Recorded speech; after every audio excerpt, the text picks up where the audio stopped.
Sa voix vous est devenue familière sur France Info ou sur RTL. Vous vous souvenez sans doute de lui au démarrage d'LCI. Il présentait les journaux. Vous le revoyez encore présenter Zone Interdite pendant ces temps et peut-être suivez-vous ses enquêtes exclusives sur M6 depuis 2005. Le personnage médiatique vous est connu. Moi, je vous invite aujourd'hui à découvrir le visage inattendu d'un journaliste dans une émission qui sera placée sous le thème de la chevalerie. Car c'est bien un chevalier blanc qui est venu s'asseoir dans le siège rouge de VIP. Bernard de la Villardière, bonjour. Bonjour. J'aime bien quand vous faites « Ah bon, un chevalier blanc ?» chevalier blanc. Alors, attendez, le chevalier fait la guerre. Il a ses révoltes, il déteste l'injustice, il affronte le danger, il monte au front. Ses valeurs, on pourrait dire que ce sont le courage, la lucidité, la fraternité, entre autres, évidemment. Il est humaniste parce qu'en temps de paix, le chevalier, il s'occupe des autres. En tout cas, normalement. Il a été adoubé et il fait partie de l'élite, une élite du cœur, une élite du courage aussi. Dites-moi, c'est pas un peu vers ça que vous tendez quand même, Bernard de la Villardière ?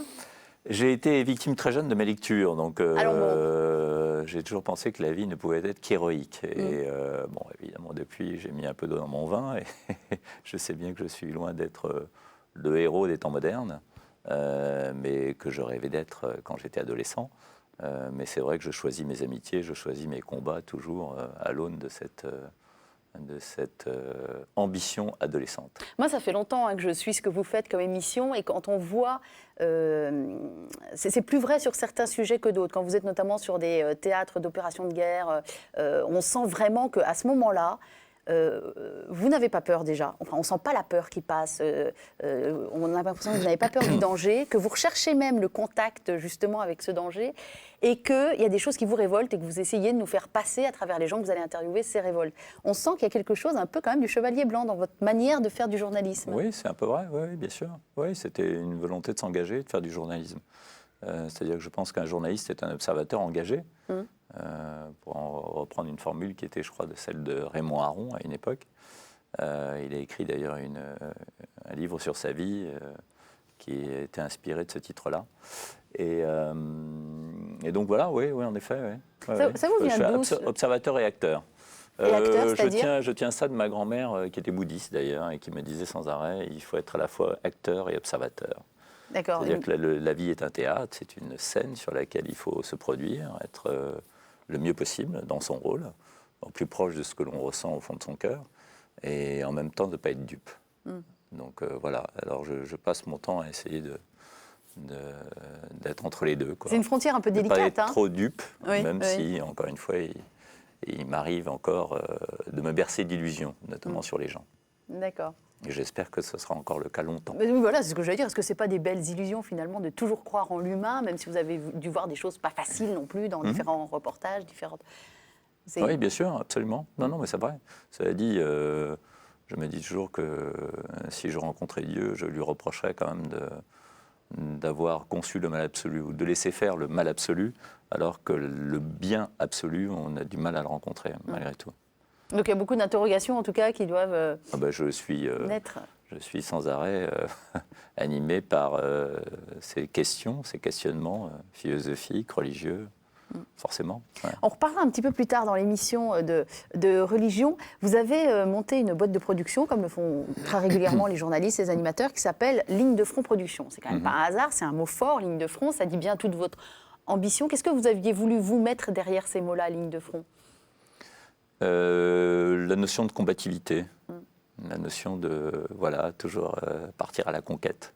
C'est drôle parce que vous dites ça, vous êtes assis élégamment dans le fauteuil rouge, jambes croisées, très bien habillé, et vous dites ça très calmement, la notion de combativité. Alors, à l'intérieur de vous, ça bouillonne au moment où vous dites ça, ou comment vous la gérez, cette notion-là ? C'est pas ce qui ressort tout de suite. J'ai dépassé le cap de la cinquantaine, donc il se trouve que il y a des choses... aujourd'hui, qui se sont passées dans ma vie, et à la fois professionnellement et sur le plan privé, qui font que j'ai pris du recul, donc je prends la mesure des choses, j'arrête d'en vouloir aux gens de ne pas être ce que je voudrais qu'ils soient, à la hauteur de ce que j'attends d'eux. D'abord parce qu'il faut d'abord cet exercice critique, que ce soit aussi une autocritique. C'est-à-dire, je ne peux pas reprocher aux gens de ne pas être ce qu'ils devraient être si je ne suis pas moi-même capable de m'élever davantage que je ne le fais au quotidien. Donc cet esprit critique, je l'exerce d'abord à l'égard de moi-même, Mais c'est vrai que oui, me battre, ouais, je me suis toujours battu. D'ailleurs, j'étais très querelleur dans la cour de récréation. J'étais toujours celui qui défendait le plus faible, j'étais toujours celui qui allait contre les phénomènes de foule, le phénomène moutonnier. Je détestais l'obéissance, la soumission, le suivisme. Et voilà, c'est comme ça. Mais encore une fois, je crois que j'ai été victime de mes lectures. Quoi, je dévorais les livres. C'était quoi, par exemple, le livre qui a marqué votre enfance? C'était Romain Gary, notamment. Ça a été Michel Déon, Les poneys sauvages, que je relis tous les 4-5 ans. Romain Gary, c'était quoi, La promesse de l'aube? Je suis heureux de savoir La promesse de l'aube, la première page de La promesse de l'aube. Que j'ai toujours... mes enfants se moquent de moi de temps en temps, récitant la première page de La promesse de l'aube. Parce que vous la connaissez par cœur, en plus? Sur la plage de Big Sur, voilà, je rêve que les hirondelles de mer me recouvrent mon corps. Toute ma vie, j'ai rêvé de tendresse essentielle. C'est un livre magnifique. Donc je ne cesse d'alterner dans ma vie entre la recherche de la tendresse et la recherche des combats. Oui, d'une certaine violence et dureté. Ça vous vient... Enfin, on a compris que vos lectures avaient été importantes, Michel Léon, Romain Gary, sans doute beaucoup d'autres, mais ce goût du danger, malgré tout, et on a l'impression que vous n'avez pas vraiment peur. Ça vous vient d'où, ça? Il y a une sorte de soldat frustré en vous ou... Pourquoi frustré? Moi, je sais pas. Parce que vous n'êtes pas soldat. On peut être un soldat sans porter l'uniforme. D'accord.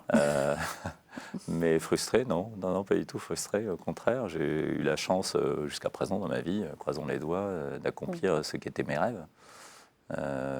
Donc non, frustré, non.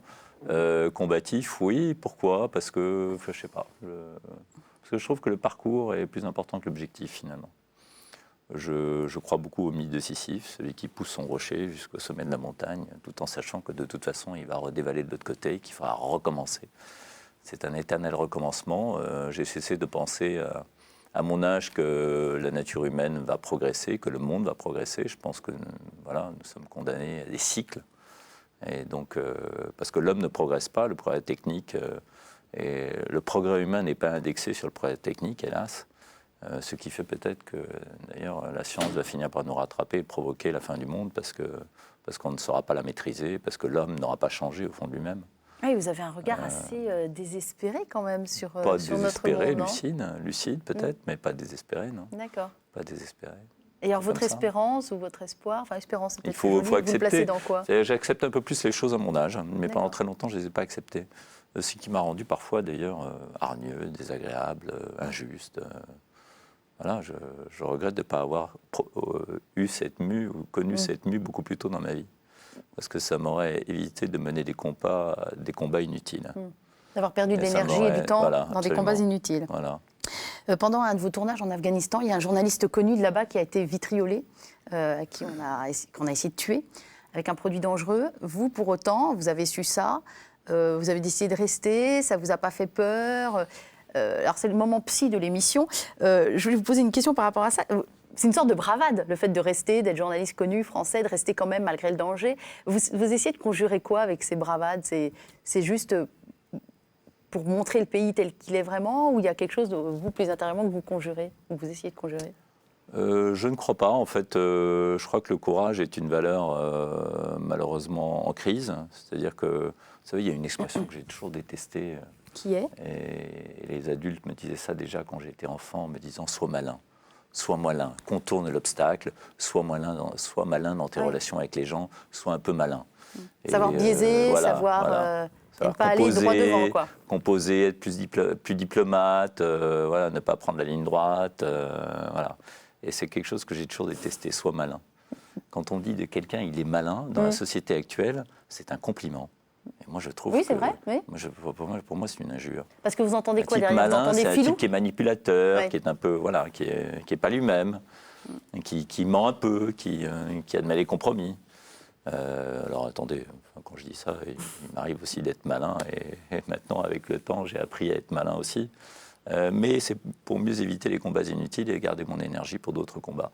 Concernant l'Afghanistan, oui, ce journaliste qui a été vitriolé, c'était un journaliste afghan.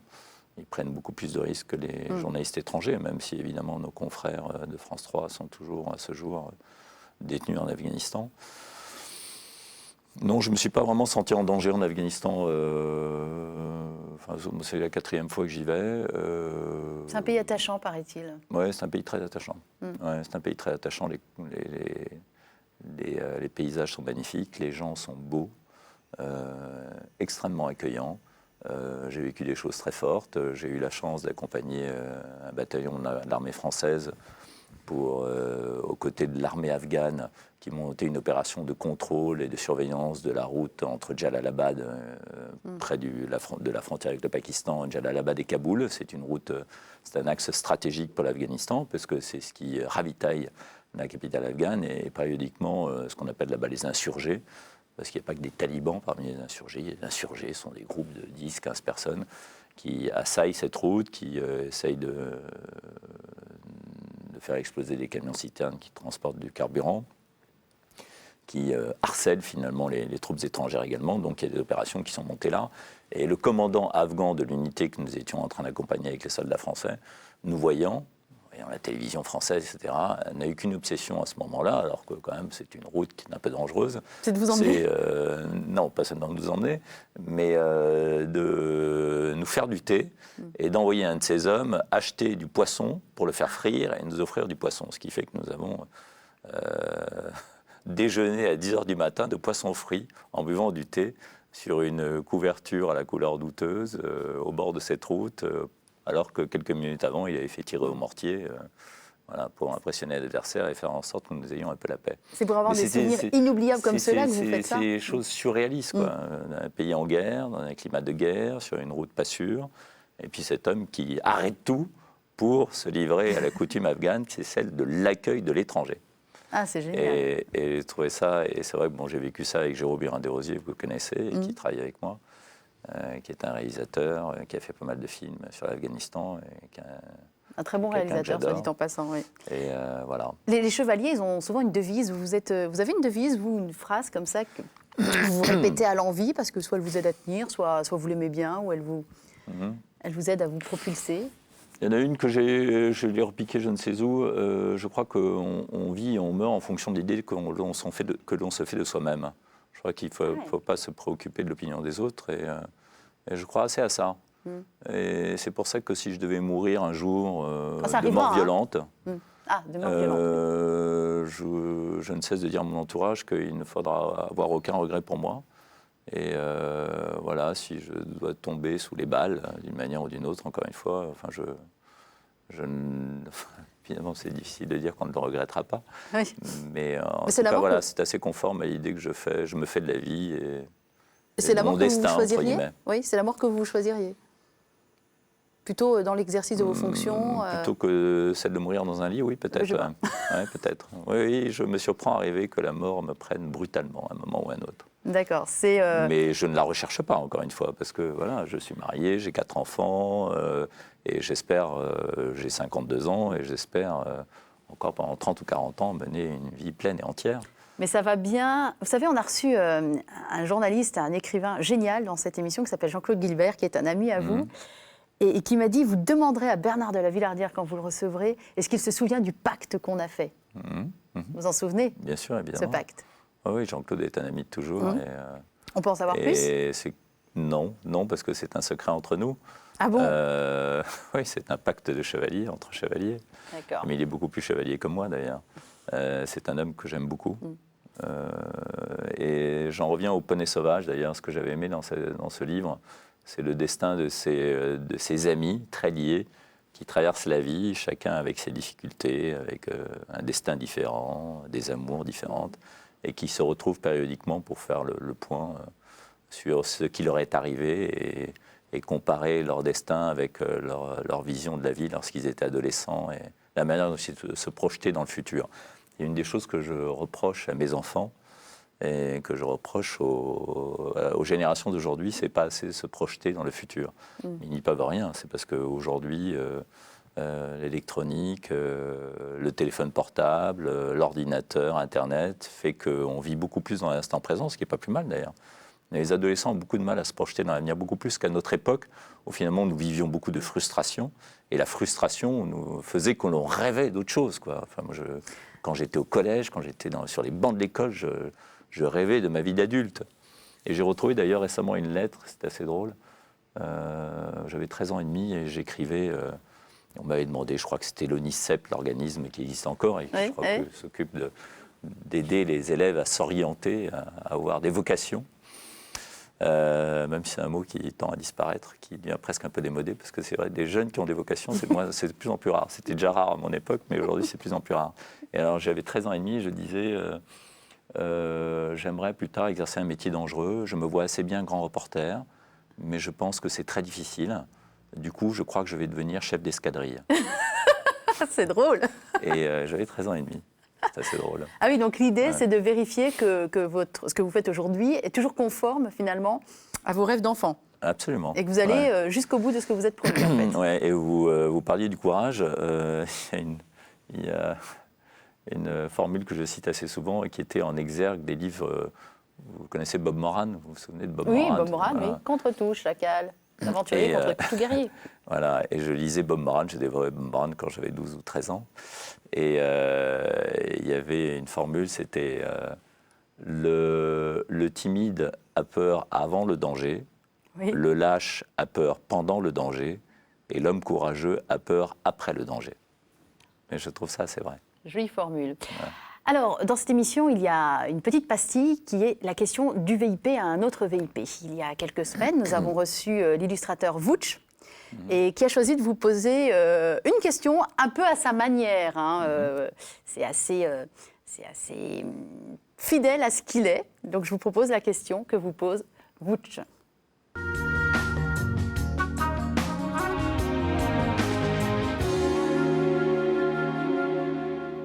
Alors, Bernard de la Villardière, si vous portiez des polos, est-ce que vous les repasseriez vous-même? Alors, si vous portiez des polos Bernard de la Villardière, est-ce que vous les repasseriez vous-même? C'est la question de Vooch. Après, j'ai d'autres idées pour prolonger la discussion. Oui, il m'arrive encore de repasser des polos ou des chemises, notamment des polos avant de partir jouer au polo, puisqu'il se trouve que je joue au polo avec deux de mes enfants, et donc il m'arrive de repasser mes polos moi-même, parce qu'à cheval, vous savez, il faut être très élégant. Bien sûr. Alors, Vooch lui-même est champion du monde de boomerang, sachez-le. Vous faites du polo. Je crois que l'idée derrière, c'était Bernard de la Villardière, c'est ce journaliste toujours très bien mis, toujours très élégant, avec pas mal de distance, un peu froid, on ne sait pas bien ce qu'il pense. Et c'est vrai qu'il y a un décalage, finalement, entre ce que vous dégagez, enfin l'apparence que vous pouvez donner, et puis ce que vous êtes vraiment. Est-ce que vous le sentez, vous, ce décalage ?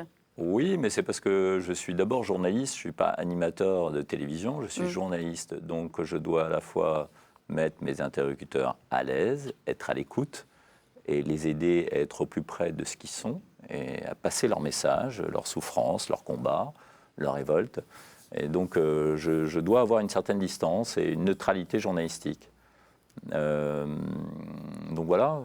Mais c'est quelque chose de voulu, en fait. Mais oui. Enfin, c'est pas quelque chose d'étudié, mais c'est une chose voulue dans l'exercice de mes fonctions, parce que c'est comme ça que je conçois l'exercice de mon métier.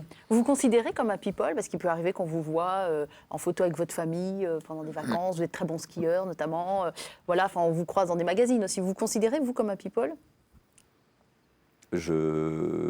Comment vous dire, oui, il se trouve que la célébrité m'a été acquise par la télévision. C'est une célébrité presque automatique. Qui vous plaît ? En fait, liée à... Elle n'est pas désagréable parce que finalement, je ne souffre pas les gens ne sont pas très intrusifs. Ils sont assez respectueux, gentils. Voilà, et c'est vrai que, vous savez, dans une France où les gens sont souvent râleurs, où les vendeurs, les restaurateurs n'ont pas forcément de bonne réputation, ce n'est pas très sympathique. Dans les métiers de service, les gens ne sont pas toujours très gentils et spontanément gentils à l'égard du client. Et ma petite célébrité fait que, où que j'aille, les gens sont plutôt sympathiques et accueillants. Voilà, donc ça facilite les choses. Ouais. Sur la page d'accueil de votre blog, en tout cas en ce moment, on peut lire cette phrase de Pierre Nora qui, devant des étudiants en journalisme, disait « Soyez et restez journalistes, ne devenez pas des médiamens ». Ça vous inspire quoi, vous, cette phrase ? Pourquoi vous l'avez reprise, cette citation ? Parce qu'elle me plaît, parce que je pense qu'effectivement, nous avons vécu pas mal de révolutions dans la presse et dans les médias ces dernières années, enfin ces 20 dernières années, et que le marketing a pris le pouvoir au sein des médias. Et vous pensez vous-même être devenu un médiamen ?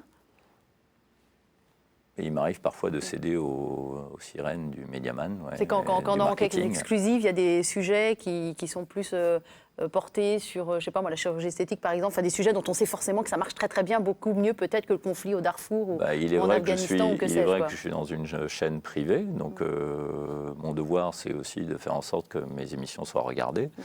Donc c'est la politesse que je dois aux gens d'M6 qui m'emploient et à tous ceux qui travaillent à M6. Donc voilà, je me dois d'avoir une émission qui marche en audience. Alors il y a toujours des compromis à établir, on en revient au compromis, entre la qualité et le souci de l'audience. Donc parfois il y a des émissions dont je suis moins fier, et malheureusement les émissions dont je suis souvent le plus fier, à titre journalistique, sont pas celles qui marchent le mieux en audience. Alors on a aussi heureusement de bonnes surprises, et c'est ce qui fait que je continue d'avancer et de travailler dans cette direction. Je vous ai demandé d'apporter des objets, Bernard de la Villardière, et il y a un drôle d'objet totalement informe. Alors oui, ça c'est un pari aussi avec mes enfants. Alors mettez-le autour du cou, parce que je crois que c'est là que ça se porte. C'est la petite pochette que je portais quand... en tissu donc. Après avoir lu Anti-mémoire, pas les Anti-mémoires, mais... Comment s'appelait ce livre ça va revenir. Bon. Donc c'est un L'Anti-voyage de Muriel Serre. L'Anti-voyage. Et c'était un livre sur l'Inde, un voyage en Inde. Et j'avais 19-20 ans à l'époque et je suis parti en Inde. Et voilà, je me suis fait virer de mon école de commerce. J'étais en rébellion. Je voulais faire du journalisme, mes parents ne voulaient pas en entendre parler. Ils ne voulaient pas que je m'inscrive à la fac. Tu veux faire du journalisme parce que tu aimes voyager, mon fils, donc tu feras comme ton père du commerce extérieur. Donc tu vas rentrer à l'école supérieure du commerce extérieur. Et je n'étais pas du tout vendeur, je ne me sentais pas commercial, je ne me sentais pas fait pour les affaires. Et donc je me suis viré au bout de 2 ans. Et cet été-là, je suis parti en Inde. J'ai fait un bras d'honneur à tout le monde, à toute la famille. Et avec mes maigres économies, je suis parti en Inde. J'ai interrompu un stage à la COFAS, qui était plutôt bien payé. Et voilà, et j'ai pris un billet pour Bombay. Et vous êtes resté longtemps ? Et je suis parti là-bas avec cette pochette. D'accord, qui est une pochette. Cette pochette que j'ai achetée sur place et qui est un souvenir de ce périple en Inde qui a duré 3 mois. J'avais à l'époque 2000 francs en poche. Je suis arrivé j'ai perdu 10 kilos, je crois, parce que j'avais même plus de quoi me nourrir à la fin de mon séjour. Je suis même rentré en tongs parce que j'ai vendu mes baskets pour pouvoir durer encore quelques jours. Ça fait des bons souvenirs. C'était de très bons souvenirs. Ouais. Donc j'ai fait New Delhi, Katmandou, Srinagar. Je crois que j'ai acheté à Srinagar d'ailleurs. Mais c'est quoi ? C'est un objet fétiche en fait ? C'est un objet fétiche, absolument. D'accord. D'une révolte adolescence, d'un premier grand voyage initiatique. Et voilà, qui reste un bon moment. Ah, c'est bien. Donc il y a ça. Ouais. Et aujourd'hui, alors je l'ai d'ailleurs, il y a 3 ans, j'étais parti avec mes enfants en Inde et j'ai porté cette pochette pendant tout mon séjour là-bas, leur grand désespoir.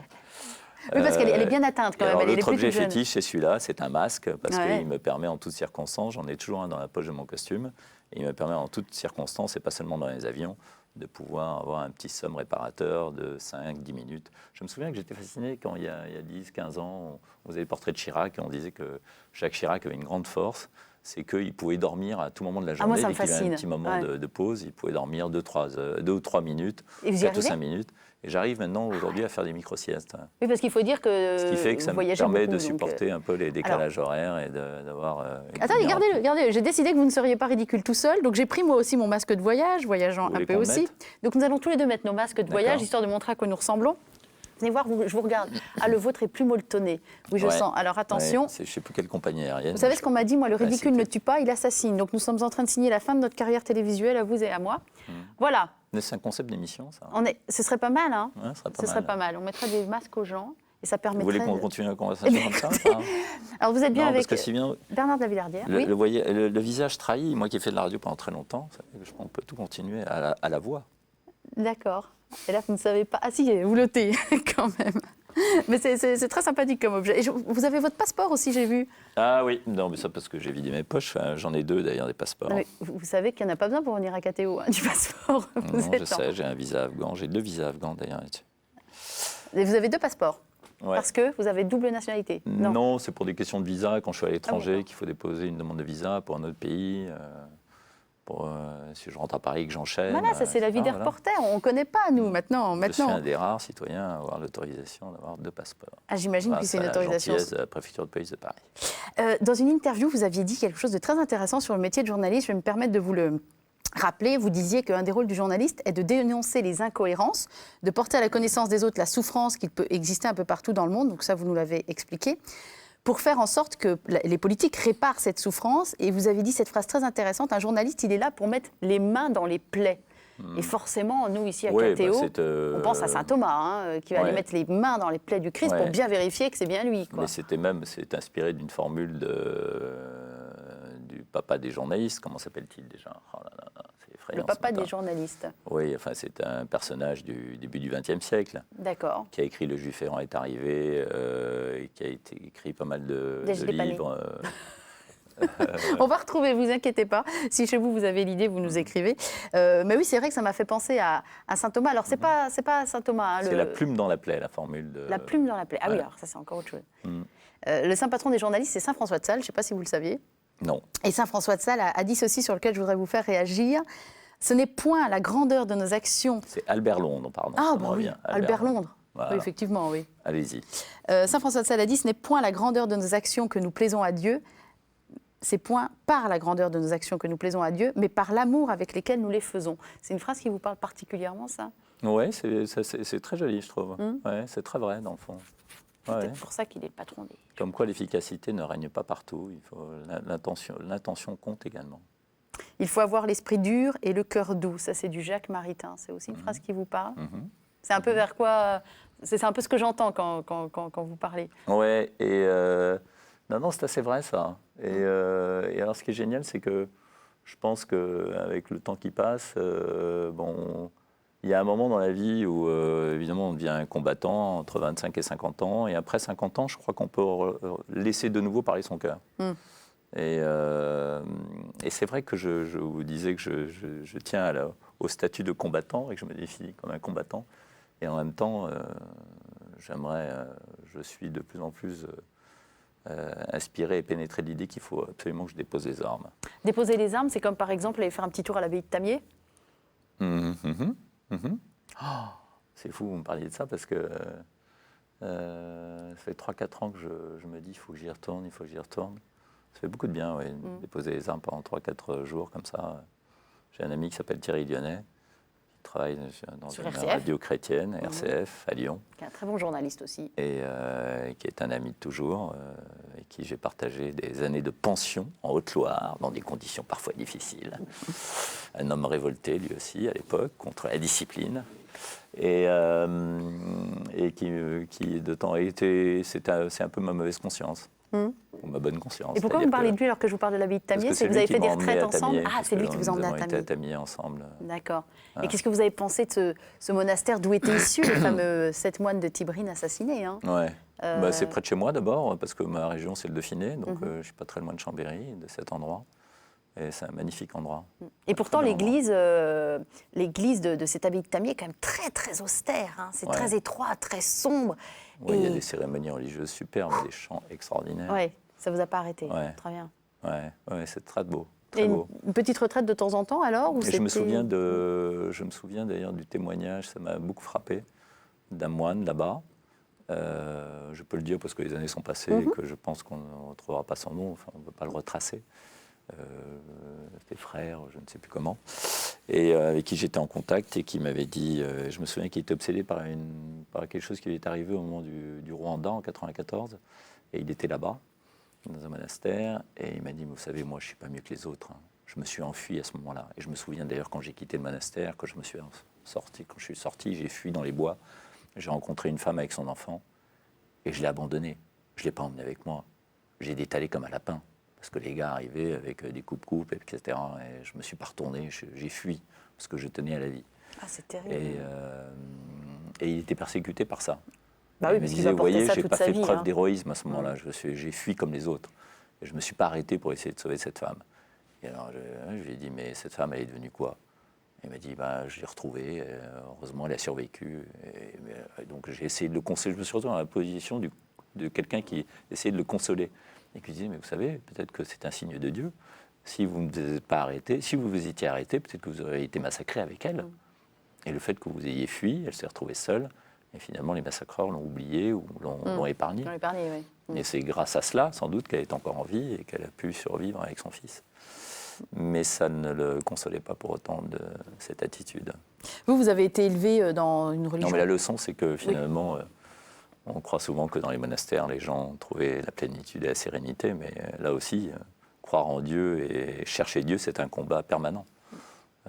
Derrière les murs des monastères, il y a des gens qui sont déprimés, il y a des gens qui cherchent Dieu qui n'ont pas trouvé, il y a des gens qui sont en proie à des doutes terribles. De très grands combats. Et c'est de très grands combats qui sont menés aussi derrière les murs des monastères, absolument.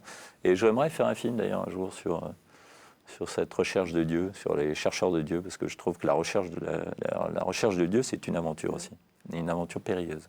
Et une aventure qui vous concerne ? Oui.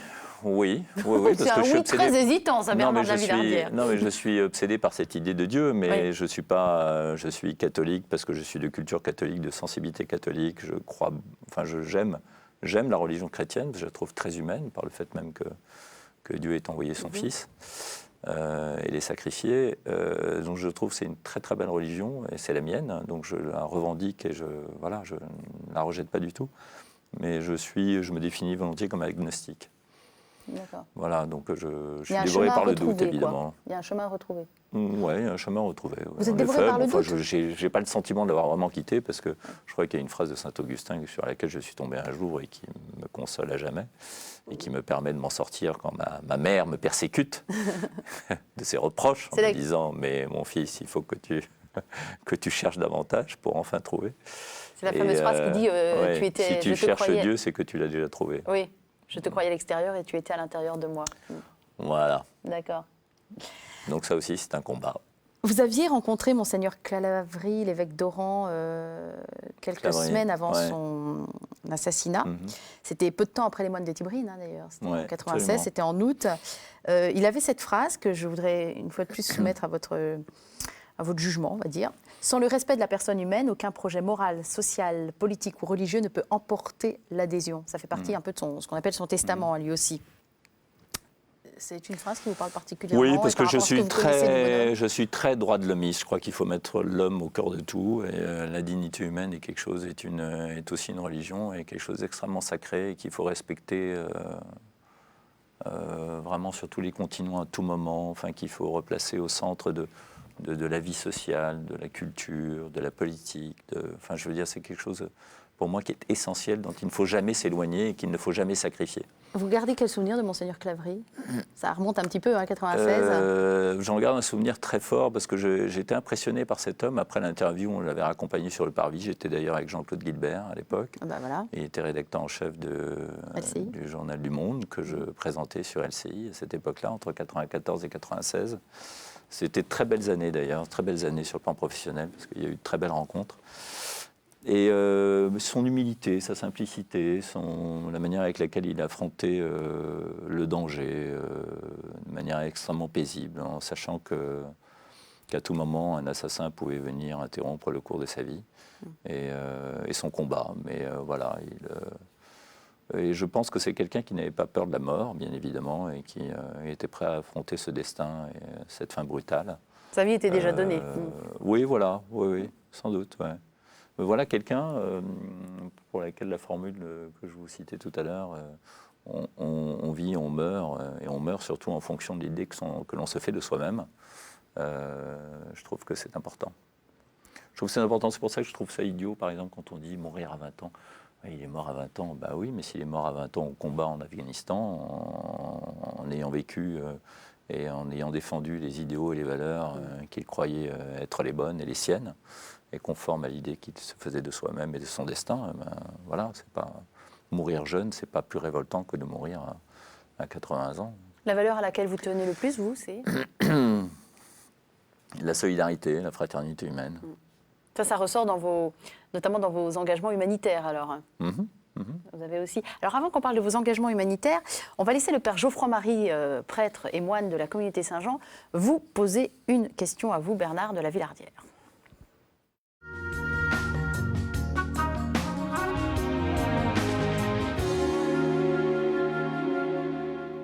Bonjour Bernard, vous qui travaillez dans cette grande chaîne M6 et vous avez fait beaucoup de reportages sur la précarité humaine, sur l'homme dans l'épreuve à travers le monde, j'aimerais vous poser cette question. Qu'attendez-vous d'une chaîne comme KTO? Quel regard aimeriez-vous qu'elle apporte sur l'homme? Allez, réponse improvisée. Un regard d'amour, bien évidemment, un regard plein de sollicitude, un regard bienveillant et un regard optimiste. Plus optimiste que celui que je peux avoir moi-même sur l'homme et sur la condition humaine. Mais je trouve qu'une chaîne chrétienne doit être une chaîne qui doit donner du bonheur, qui doit être optimiste, qui doit être gai. Je me souviens qu'à une époque, j'avais été au comité d'orientation de Radio Notre-Dame. Et j'avais dit un jour, j'écoutais Radio Notre-Dame à l'époque, c'était il y a une dizaine d'années, une douzaine d'années, et je trouvais que c'était un peu triste, c'était un peu monocorde et triste. Et donc j'avais dit, oui, mais il faut qu'on soit plus gai. Enfin, quand on est une chaîne chrétienne, c'est un peu comme une vitrine sur un grand boulevard. Donc il y a des gens qui passent et qu'il faut savoir retenir, qu'ils soient chrétiens ou pas. Et je crois que la plus belle philosophie, le plus beau message que peut donner la religion chrétienne, c'est celui-là. C'est le regard bienveillant sur le monde et des raisons d'espérer. Oui, et que transparaisse la joie qui nous habite d'être chrétien. Il Ouais. faut que la vitrine ressemble à l'arrière-boutique, comme on dit. Voilà. Non, mais absolument, parce que souvent, quand vous rencontrez des gens très pratiquants, très chrétiens, etc., ils ne sont pas forcément très gais. Et c'est un peu le reproche que je peux faire à certaines communautés chrétiennes. Et c'est d'ailleurs un reproche que vous faites d'ailleurs également, vous qui connaissez assez bien le monde de l'humanitaire, à certaines associations humanitaires que vous trouvez trop classiques dans leur manière de communiquer, trop j'allais dire plan-plan, pardon, dans leur manière d'être, et auxquelles vous aimeriez insuffler un petit peu de tonicité, ou une autre manière de communiquer, une autre manière de voir les choses. Hein. C'est bien aussi un des combats que vous menez aussi. Ouvrir les fenêtres. Ouvrir les fenêtres, d'accord. Ouvrir les fenêtres, oui, absolument. Je déteste la vision souffreteuse de l'humanité, de l'homme, de la vie. Voilà. Alors, il y a ne faut pas être trop à force d'être dans le compassionnel, finalement, on finit par tomber dans la dépression. Oui, alors ça, c'est encore effectivement autre chose. Solidarité internationale, c'est une ONG dans laquelle vous avez été très impliqué. Vous voulez nous en parler un petit peu? Oui, ça a été une ONG dont j'ai partagé la vie, le destin pendant très longtemps. J'étais administrateur au bureau directeur. Je m'en suis rapproché à l'époque où j'étais étudiant et c'était l'invasion soviétique par les soviétiques de l'Afghanistan à la fin des années 70, début des années 80. Et voilà, et donc je les ai soutenus beaucoup. Et puis je suis rentré au conseil d'administration, au bureau directeur. J'en ai été président entre 2000 et 2003. C'est une ONG qui... dans son ADN, c'est le théâtre de guerre, c'est les zones de guerre. Ça a été d'abord l'Afghanistan, et donc c'est une ONG qui venait au secours des populations victimes de la guerre. Voilà. Et aujourd'hui, c'est une très grosse ONG, très impressionnante, je crois, qui intervient dans une quinzaine de pays à travers le monde, et qui fait beaucoup de programmes autour de l'eau. L'eau, c'est quelque chose d'extrêmement stratégique et important pour la vie des hommes. Comme vous le savez, il y a des millions d'enfants, notamment, qui meurent chaque année de maladies hydriques parce qu'il y a plus d'1 milliard d'hommes, de foyers, qui n'ont pas accès à l'eau dans le monde. Hein. Donc c'est un combat important que mène Solidarité, comme ACF, dont je suis proche également. Alors ACF, Action contre la faim. Action contre la faim. Alors justement, j'ai interviewé pour préparer cette émission un ami à vous, Benoît Miribel, qui préside notamment la Fondation Mérieux. Oui, et qui est président de l'Action contre la faim aujourd'hui. Voilà, et qui vous pose cette question. Alors, mon cher Bernard, quand intègres-tu Action contre la faim? Je préfère rester un modeste adhérent et apporter ma contribution. Je l'ai fait en en accompagnant une mission en Haïti cette année, enfin l'année dernière plutôt maintenant. Puis je le fais en prêtant mon image, entre guillemets, ou en essayant de mener des combats à leur côté et de convaincre les donateurs d'aider ces associations. Et si vous deviez, vous, un jour, peut-être, créer une association humanitaire, elle s'occuperait de quoi, cette association humanitaire? Vous qui voyez le monde, qui voyagez tellement. Je pense qu'elle essaierait d'établir la paix entre les hommes. Ce serait une ONG portée sur les valeurs de paix et de solidarité, les valeurs de paix. Je pense que les ONG ont un rôle à jouer là-dedans dans la stabilisation de la paix dans des régions comme l'Afghanistan, le Pakistan, le Proche-Orient, donc c'est pas une ONG qui distribuerait de la Je crois qu'il y a un vrai savoir-faire des de l'eau. ONG en matière d'aide aux autres, dans la nécessité, produits alimentaires, eau, etc. Logistique, produits de première nécessité, logistique. Et je crois que la connaissance du terrain et des populations est très importante et j'aimerais créer une ONG qui fédère les connaissances de terrain de ces expatriés, de ces travailleurs locaux au profit des ONG, etc., pour justement diffuser des messages de paix et donner des signes de paix, de faire en sorte de rapprocher les communautés. Ben voilà. Voilà. Voilà, ça se fera pas. Peut-être un jour. Peut-être un joli... Peut-être un jour. J'aimerais bien faire un grand film documentaire sur les faiseurs de paix dans le monde. Mais il y a une ONG que j'adore, qui est San Egidio, la communauté San Egidio, italienne. qui est italienne, qui est proche du pape, proche du Vatican. Et que vous connaissez bien? Qui a commencé par distribuer de la soupe populaire. Je les connais un peu, oui. Je les connais un peu.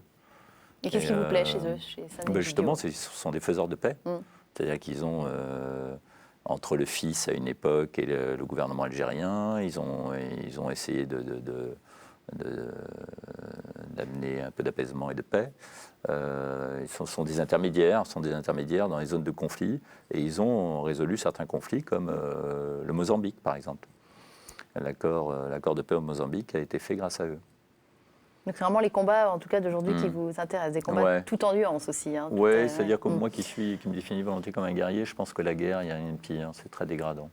Souvent j'ai pensé qu'une bonne guerre valait mieux qu'une paix ou qu'une confrontation sournoise. Qu'une mauvaise paix. Voilà. Et aujourd'hui, vous avez changé d'avis. J'ai changé d'avis. Je pense que tout vaut mieux que la guerre, parce que la guerre dégrade les hommes. Elle les dégrade vraiment. Si je vous dis Liban, ça vous évoque quoi, ce mot-là? Mon enfance, là aussi, de la solidarité. Solidarité à un pays qui est un peu comme une deuxième patrie. Vous y avez vécu de quel âge à quel âge, au Liban? Entre 9 et 14 ans. Ah, c'est des années qui marquent, quand même. Ce sont des années qui marquent, et puis j'y suis retourné souvent en tant que journaliste, et j'y suis retourné en tant qu'humanitaire, même. J'avais mené une mission au moment où le Liban était coupé en deux, c'était en 88, je crois. Il y avait la région chrétienne, puis la zone musulmane, et puis il y avait le blocus fait à cette région chrétienne, et donc j'avais amené des médicaments avec un ami, Philippe Gauthier, que j'avais connu à travers Solidarité. Et j'avais fait une mission à l'époque pour Aide médicale internationale. Donc on avait amené quelques dizaines de kilos de médicaments à Aide médicale internationale à Beyrouth-Est. Vous diriez que c'est quoi l'odeur du Liban, enfin, l'odeur qui remonte quand vous pensez à ce pays-là? L'odeur de jasmin, l'odeur des cèdres. Très à la mode le jasmin en ce moment. L'odeur des cèdres, l'odeur des mésés. J'adore la cuisine libanaise. C'est vraiment. Ça vous est resté ce goût-là? Oui, absolument. Ouais, c'est quelque chose dans lequel je ne me contrôle pas. Les mésés libanais, quand je vais au Liban, je grossis de 2 kilos. C'est quoi exactement des mésés? Moi, je ne connais pas. Les mésés, c'est des entrées. Il y en a 16 ou 17. Autant de communautés religieuses au Liban, d'ailleurs. D'accord, oui. Et donc, c'est le homo, c'est le baba ganoush, c'est le taboulé. Voilà. D'accord. Et j'adore. D'ailleurs, j'avais la chance à Kaboul, la semaine dernière, j'étais dans un hôtel qui avait une carte de mets libanais. Donc, j'ai pu déjeuner et dîner libanais pendant une semaine. C'était formidable. Donc là, la semaine dernière, c'était l'Afghanistan. Là, vous allez bientôt partir... Aux Bahamas. Aux Bahamas. Ouais. Oui, c'est une vie compliquée. Hein. En tout cas, ça donne envie. On comprend bien que c'est des rythmes très, très durs, avec des décalages horaires à assumer, une vie de famille malgré tout. beaucoup de travail, et malgré tout, ça donne envie quand même, votre vie. Ah, je suis ravi de faire ce que je fais. Et je dis On dis souvent à mes enfants, mais de manière de bravade, que je fais aujourd'hui à 50 ans ce que je rêvais de faire à 30. Ah, génial. Je piaffais à l'époque à RTL, où je trouvais que je ne partais pas assez à l'étranger, que je ne partais pas assez en grand reportage, etc. Et donc aujourd'hui, j'ai la chance de faire tout ça. Alors, on va passer à la dernière partie de l'émission. Mais alors, juste avant ça, on va quand même parler livres. Je demande toujours aux invités d'amener des livres. Et je voudrais que vous nous fassiez l'article pour les 2 livres que vous avez amenés. Oui, je suis tombé là-dessus dans la bibliothèque. C'est vrai que c'est 2 livres que j'aime beaucoup. Jean-Marie Rouard, qui est un écrivain d'aujourd'hui, bien évidemment. Michel Léon également, qui a 90 ans, qui a plus de 90 ans, que j'ai eu la chance de croiser dans un restaurant il n'y a pas longtemps d'ailleurs. Et je suis allé, il était seul à une table, il attendait un ami. J'ai été le voir, j'ai dit, écoutez, vous savez que je suis un fan, je suis un de vos lecteurs depuis 40 ans et que j'aime beaucoup Les Poneys Sauvages. Il m'a dit, ah bon, alors on a bavardé un peu, etc. Et je lui ai dit, vous savez, mon grand espoir, c'est que j'ai donné Les Poneys Sauvages à lire à ma fille, qui a 24 ans aujourd'hui d'ailleurs, et elle a trouvé ça un peu long. Et il m'a dit, ah, alors vous direz à votre fille que je suis en train de réécrire Les Poneys Sauvages. Et donc j'étais très fier le soir même de rentrer à la maison et dire à ma fille, j'ai rencontré Michel Léon, et il est en train de réécrire Les Poneys Sauvages pour toi. Oh oui, pour elle, bien entendu. Votre fille. Et donc Michel Léon, c'est La Montée du Soir, que j'aime beaucoup. Parce que c'est un homme au soir de sa vie. Et voilà, je pense qu'à mon âge, il faut se préparer à la 3e étape. Et on peut avoir alors un petit extrait peut-être de l'un ou de l'autre Oui, et puis il y a Adieu à la France qui s'en va de Jean-Marie Rouard, avec un passage qui est très beau, et dont je me dis toujours que j'aimerais peut-être en faire un film un jour, sur le sacrifice de cet homme qui était aumônier du Mont Valérien et qui a accompagné pendant des mois les fusillés, les gens qui étaient les résistants, les jeunes résistants fusillés par les Allemands. Et c'est très beau. Alors je vais en lire des extraits. Oui, enfin, 2-3 phrases. Ouais. Le Mont Valérien est couvert de neige, il fait froid. Pourtant le soleil est là, mais c'est le soleil glacé de janvier qui illumine sans réchauffer. Ce qu'on aperçoit dès l'abord, ce sont les tombes des soldats américains morts pour la libération de Paris. Les croix blanches dans un champ de neige. Autour de ces morts plane je ne sais quelle paix qui rassurerait presque. Cette éminence qui domine Paris inspire une piété pleine d'effroi. Et alors, il décrit justement le chemin de ces condamnés à mort, et il dit « On les fait descendre du camion où ils ont voyagé assis sur leur cercueil, une caisse rectangulaire en bois blanc qu'ils transporteront dans la chapelle. L'abbé Stock les accompagne. Ce prêtre, blême, les aide à mourir. C'est qu'il lui aura fallu de force intérieure pour être 4 années durant le confident et le réconfort de ces hommes qui s'en vont. C'est difficile à imaginer. On peut penser qu'il ne perd pas beaucoup de temps à les confesser. Qu'ont-ils à se reprocher ces jeunes gens de 18 ans, 20 ans, dont on va dans quelques instants arracher la vie? C'est lui qui voudrait leur demander pardon pour ce crime qu'on commet et devant lequel il est impuissant. Que peut-il faire? Et il dit... donc c'est un très beau livre, c'est un très beau passage. Et d'ailleurs, il raconte qu'à la fin de la guerre, l'abbé Stock est mort d'épuisement. Et je trouve que le sacrifice de cet homme, l'abbé Stock, pendant 4 ans, tous les matins, il est allé accompagner des condamnés à mort et leur dire une dernière prière, ou leur faire dire une dernière prière, les confesser. Il faut le faire, ce film, hein, sur l'abbé Stock. Et je trouve que c'est exemplaire. Il n'y a pas plus beau sacrifice que ça, quoi. Toujours encore cet des homme gens qui tous les matins, qui donne sa vie tous les matins pour les autres. Ouais, qui va accompagner les condamnés à mort et qui va essayer de leur insuffler un peu d'espoir, qui va être à leur côté, et en sachant que ça recommencera le lendemain et qu'ils ne peuvent rien faire pour les sauver. Et je trouve. Et alors, quand il dit, pas étonnant que l'abbé Stock soit mort d'épuisement à la fin de la guerre. Et je trouve que l'abbé Stock, je me dis que il n'y a pas plus beau sacrifice. Un beau personnage. Adieu à la France qui s'en va. Adieu à la France qui s'en va. Jean-Marie Rouard, de l'Académie française, qui est un écrivain, qui est un très bel écrivain. Je trouve que c'est un très bel écrivain. Et voilà pour les conseils de lecture. On passe maintenant au questionnaire inattendu.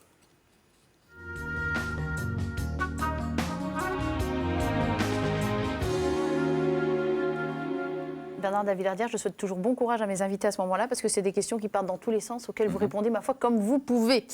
Quel talent aimeriez-vous avoir? Et sous-entendu que vous n'avez pas. Musicien. J'aimerais pouvoir. J'aimerais. Quel instrument? J'aimerais être musicien, piano, guitare. D'accord. Piano, guitare. J'aurais aimé être musicien, avoir un vrai don pour la musique et pouvoir être formé à un instrument. D'accord. J'ai essayé de réparer cette frustration en obligeant mes enfants à faire de la apprendre le musique. piano, etc. Mais ça ne marche pas. Ça n'a pas marché. Non, il faut les réaliser soi-même, les rêves. On apprend ça toujours trop tard en général. Qui ne pourrait-on vous soupçonner d'admirer? Autrement dit, qui admirez-vous? Et franchement, ce serait un peu surprenant de le savoir. Il y a peu de gens que j'admire Ah comme bon? ça. Enfin, figure que j'admire. J'aime bien. J'aime Élie Denoy de Saint-Marc, par exemple. Enfin voilà, j'aime son parcours. Je trouve que c'est un homme assez extraordinaire. Donc j'ai lu ses livres, bien évidemment. Oui, ils sont des très, très J'aime beaux son livres, très parcours forts. et son combat. Cet homme qui a été résistant à ses 17 ans, qui a connu la déportation, qui a ensuite est parti en Indochine, qui a combattu en Algérie, qui s'est révolté. Qui a payé le prix de sa révolte. Contre-courant, qui a payé le prix de sa révolte. Et je me souviens d'ailleurs d'un apostrophe où Olivier Todd lui rendait hommage. Olivier Todd, écrivain engagé, plutôt de gauche, et lui rendait hommage. Voilà. C'est bien. Et je trouvais ça bien. Quel est votre rêve inachevé? Mon rêve inachevé, celui d'écrire un roman. Ah! Donc ça viendra Même un jour. plusieurs, c'est d'être écrivain. C'est la 4e ou la 3e étape de ma vie. Ça sera celle-là. Et qu'aimeriez-vous qu'il reste de votre nom? Ce sera ma dernière question. Qu'aimerez-vous qu'il reste de votre nom? Il ne devait rester qu'une seule chose. Journaliste et globetrotter, voilà. Bien. Eh bien, merci en tout cas infiniment pour avoir pris le temps de vous poser un petit peu entre 2 avions, 3 passeports et 2 masques de voyage. Qu'est-ce qu'on peut vous souhaiter pour la suite, Bernard de la Villardière? Écoutez, que tout se continue de se réaliser comme aujourd'hui, que la vie continue et que voilà, je puisse continuer de mener mes combats. Voilà. Et réaliser mes rêves. Et ce rêve que j'ai en moi depuis longtemps, évidemment, c'est d'écrire, c'est d'avoir le temps d'écrire, de casser le rythme de cette vie et à un moment ou à un autre d'avoir le courage de descendre à terre, Oui. d'arrêter le tourbillon D'accord. pour juste tirer le miel de toutes ces expériences et d'en faire des livres. Alors, on vous souhaite d'avoir ce courage-là, effectivement, d'arrêter un jour, de vous poser pour réaliser ce rêve. J'imagine qu'il y en a bien d'autres, évidemment. Et puis, écoutez, puisque vous êtes un guerrier et un chevalier blanc, moi, je vous souhaite encore beaucoup de beaux combats aussi. Merci Merci infiniment. Merci à vous. Au revoir. Au revoir.